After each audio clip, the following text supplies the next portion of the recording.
Welcome back cookie cookie. எல்லாரும் எப்படி இருக்கீங்க? இன்றைக்கி நம்ம செய்ய போகிற டிஷ்ஷுங்க வெள்ளை ரவையை மட்டும் வச்சு ஸ்வீட் கட்லெட்டுங்க. அது எப்படி செய்யலான்னு பார்க்கலாங்க. வீடியோக்குள்ளே போகலாம். ஸ்வீட் கட்லெட்டுக்குங்க தேவையான பொருட்கள்லாம் பார்த்துடலாங்க. வெள்ளை ரவை தாங்க. வெள்ளை ரவையை நான் நல்லா வறுத்து வச்சுருக்கிறேங்க. 1 கப் எடுத்துருக்கிறேன்.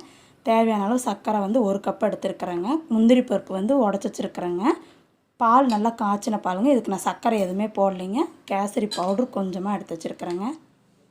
இப்போ மிக்ஸி ஜார்லிங்க நம்ம வெள்ளை ரவை 1 கப்பையும் சர்க்கரையும் ஒன்றா போட்டு அரைச்சிட்டு வந்துடலாங்க. நல்லா நைஸாக அரைச்சிக்காங்க.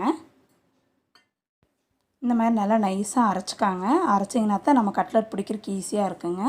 இப்போ அதை கண்ணாடி பவுலில் மாற்றிடலாங்க. பவுலில் போட்டதையுமே லேசாக கேசரி கலர் பவுடர் போட்டுக்காங்க. ரெட் கலர் போட்டுக்காங்க. லைட்டாக போட்டுக்காங்க. போட்டுட்டு நம்ம உடச்சி வச்ச முந்திரி பருப்பையும் இது கூட சேர்த்திடலாங்க. நம்ம பால் ஊற்றுறதுக்கு முன்னாடி லேசாக இது ஒரு கிளறி விட்டுக்காங்க. அப்போ தான் அந்த கேசரி பவுடர் கொஞ்சம் நல்லா கலர் கொடுக்குங்க. கொஞ்சம் கொஞ்சமாக பால் ஊற்றி நம்ம பிசைஞ்சிடலாங்க. இப்போ கொஞ்சம் கொஞ்சமாக பால் ஊற்றி பிசைஞ்சிக்கலாங்க. ரொம்ப பால் ஊற்றிடாதீங்க, தண்ணியாட்டம் ஆயிரும். ஏன்னா நம்ம சுகர் வேறு சேர்த்திருக்கிறோம். கொஞ்சம் கொஞ்சமாக சேர்த்தி பிசைஞ்சிக்கலாங்க. சப்பாத்தி மாவு பிசைஞ்ச அளவுக்கு பிசைஞ்சு எடுத்துக்காங்க. பால் நல்லா சூடாக ஊற்றிக்காங்க. இந்த ஸ்டேஜில் நம்ம எடுத்துக்கணுங்கிறோம்ல கொஞ்சம் நிறையா ஊற்றிட்டிங்கன்னா தண்ணி மாதிரி ஆயிரும். இந்த மாதிரி உருண்டை பிடிக்கிறதுக்கு நமக்கு வராதுங்க. கட்லெட் சைஸ்க்கு வராது. இந்த மாதிரி நல்லா சப்பாத்தி மாவு பிசைகிற அளவுக்கு நல்லா பிசைஞ்சிக்காங்க.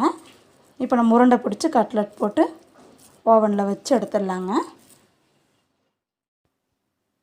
இந்த மாதிரி கட்லெட் போட்டு வச்சுக்காங்க. நான் ஓவன் பாக்ஸில் நான் ஆயில் கொஞ்சம் தேங்காய் எண்ணெய் தான் தேய்ச்சிருக்கிறேங்க. வேறு எந்த எண்ணெயும் நான் தேய்க்கலை. தேங்காய் எண்ணெய் தேய்ச்சிக்காங்க. தேங்காய் எண்ணெய் தேய்ச்சி இந்த மாதிரி போட்டு இதுக்கு மேலே லேசாக கோகோனட் ஆயில் போட்டுக்காங்க. அப்போ தான் நல்லா மொறுன்னு கிடைக்கும். ஓவன் இல்லைன்னா நம்ம வீட்டில் இருக்கிற வானலில் வச்சு டீப் ஃப்ரை பண்ணி கூட நீங்கள் எடுத்துக்கலாம். அந்த மாதிரியும் பண்ணி பாருங்கள். ரொம்ப நல்லாயிருக்கும். கொஞ்சம் டிஃப்ரெண்ட்டாக இருக்கும். இப்போ நம்ம ஓவனில் 2 நிமிஷம் வச்சு எடுத்துக்கலாங்க. ஒவ்வொரு ஓவனில் ஒவ்வொரு இதாக இருக்குங்க. டைமிங் பார்த்து பண்ணிக்காங்க. ஒரு 2 நிமிஷம் ஒரு 3 நிமிஷம் வச்சு எடுத்துக்கலாங்க. ஓவனில் நல்லா பேக் ஆகிடுச்சுங்க. இந்த ஸ்டேஜில் பார்த்திங்களா நல்லா பிஸ்கெட் மாதிரி நல்லா க்ரன்ச்சியாக கட்லெட் ரெடிங்க.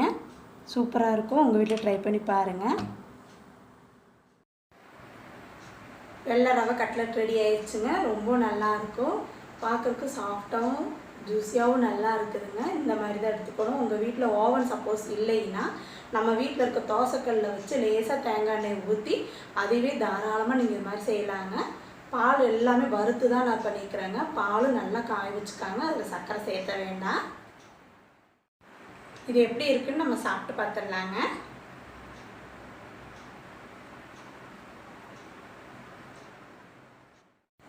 ரொம்ப சூப்பராக இருக்குதுங்க. நீங்களும் ஒரு டைம் ட்ரை பண்ணி பாருங்கள். ஆனால் இதே மெத்தடில் ட்ரை பண்ணிங்கன்னா கண்டிப்பாக கட்லெட் சூப்பராக வருங்க.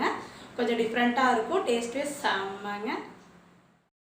இந்த டிஷ் உங்களுக்கு பிடிச்சிருந்ததுன்னா லைக் பண்ணுங்கள், ஷேர் பண்ணுங்கள், கமெண்ட்ஸ் பண்ணுங்கள். மறக்காமல் சப்ஸ்கிரைப் பண்ணிவிட்டு பக்கத்தில் இருக்க பெல் பட்டனை கிளிக் பண்ணிக்கோங்க. நம்ம வேறு ஒரு வீடியோவில் வேறு ஒரு டிஷ்ஷோட சந்திப்போங்க. தேங்க்யூ.